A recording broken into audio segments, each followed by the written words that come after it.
What happens to our K value when we manipulate balanced chemical reactions? So when we're looking at a reaction, we typically follow this sort of representation here. And we can further look at our K value by doing products over reactants, which we do here. Now we have something, this is kind of a general formula that we are following here. A of C to the power of the coefficient here, C. This A of product D over A of reactant A times A of reactant B.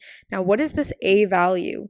This A value represents the activity of something. So this could be solids, liquids, gases, or even solutes. Now, this value is going to be different depending on the phase that you're looking at, and obviously with their units as well. So if we have the activity of solids and liquids, it's always going to be equal to 1. So this is for solids and liquids. Now, if we're looking at the activity for a gas, it's going to be the partial pressure of that gas. And this gas will be in the unit bar. Now, if we look at the activity of a solute, it's going to be approximately the concentration of that solute. So that solute will be in moles per liter, or molar is another way we can denote that. Okay, so let's do a couple examples just to make this really abundantly clear. So let's say we have this equation here. So we have reactant A plus 2B, which is a gas. And in our products, we have C, which is a gas. How are we gonna write the K value here? So if we look at our kind of rules over here, we said the activity of something is going to equal to 1 when we have solids and liquids.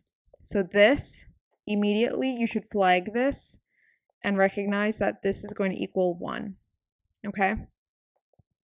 So we do products over reactants always.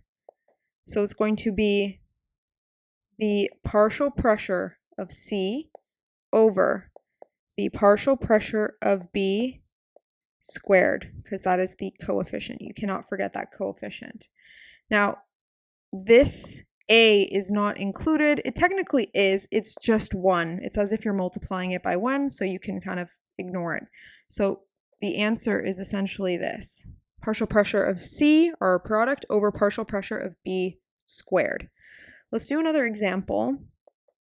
X plus Y, which is a liquid here, 3Z aqueous. So how are we going to represent this? So again, we do products over reactants always. So let's look at our products. So it's going to be the concentration of Z cubed, because that is our coefficient, over the concentration of X. This is a liquid, so it has an activity, if you will, of 1. And we have this written as concentration because we're dealing with solutes, aqueous solutions. So that's how we write that. Now let's talk about what happens to our K value if we were to manipulate these balanced chemical equations. So we have this sample equation here, 2A in our reactants and B in our products. So we will have some value for K, which we'll call X. Now let's say we wanted to multiply this whole thing by 2. We wanted to double it. What we'll get is 4A in the reactants and 2B in the products. But what happens to our K value? We'll call it K prime, our new K value. What happens is we actually square that value. So now it's going to be X squared when we multiply this whole thing by 2. Now, what if we wanted to divide it by 2? What is going to happen in this case. Dividing by 2 is also the same as multiplying by a half, by the way. So just interesting ways of thinking about it, just to help you visualize this a bit better. So we'll take our original equation here. That means we'll have A and 1/2 B in our products. So what will our K value be? Our K value, our new K, will be K prime. It's actually going to be the square root of that value, so square root of X. We can also write it as X to the 1/2. So you can write it either way, whatever is more convenient for you. Sometimes in a question, it might be more convenient to write it one way over another, if that helps you. Now, let's just get that original equation back here. And our K equals some value of X. Okay, now what if we wanted to reverse this equation or this expression? So what will happen is we get B and 2A now. And so what happens to our K value? It's actually going to be the inverse of that original value. So now it's going to be 1/X. And another sort of case that you can see is adding two equations together. So what happens if we were to do that? So let's say we have this situation going on. So these are our two equations, which have K values respectively.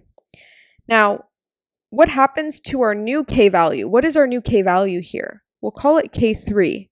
Our new K value is actually going to be the multiplication of K1 and K2. So when we add two equations together, we're going to multiply their K values. So that's what happens in this case. Okay, so to help you visualize these concepts a bit better, let's do some examples with some relatively simple numbers just to get the point across. So let's say we have this given reaction and we have a K value that equals to 4, okay? So let's say we wanted to reverse the reaction. That is what we're doing. So we obviously know how to write that out, okay? That one's easy. So let's just call this K, and this will be our K prime. So now our K prime, what did we say happens when we reverse the reaction? We take the reciprocal of that value, of that X value. So it's going to be 1/4 or 0.25. That's going to be our answer. Now, what if we wanted to multiply the whole thing by 2? Multiply this whole original by 2. So what we get here is 2A, 2B, and our K prime is going to be X squared, which is going to be 4 squared, which is 16. Okay? What if we wanted to divide everything by 2? So we're going to get 1/2 A, 1/2 B, and our K prime is going to be the square root of that value, which is going to be the square root of 4, which is 2. Okay? Let's add two reactions together. Okay? Let's say we have A to B, B and C. So we have K1, which equals to 4, and K2, which equals to 3. Okay? So if we're adding the reactions together, we're going to end up with A in our reactants and C in our products.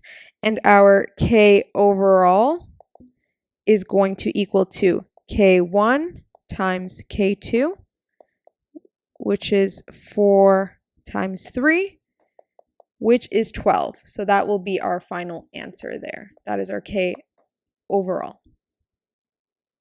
So this is a summary table of basically all the examples that I gave. any case that you get. So multiplying, dividing a reaction, reversing the reaction, or adding multiple reactions together, and their respective effects on K. So you can essentially just remember this table. You can screenshot this table, and this will help you answer relatively any question that you get. They can throw any number at you. As long as you know what to do in each case, you will be able to answer any question.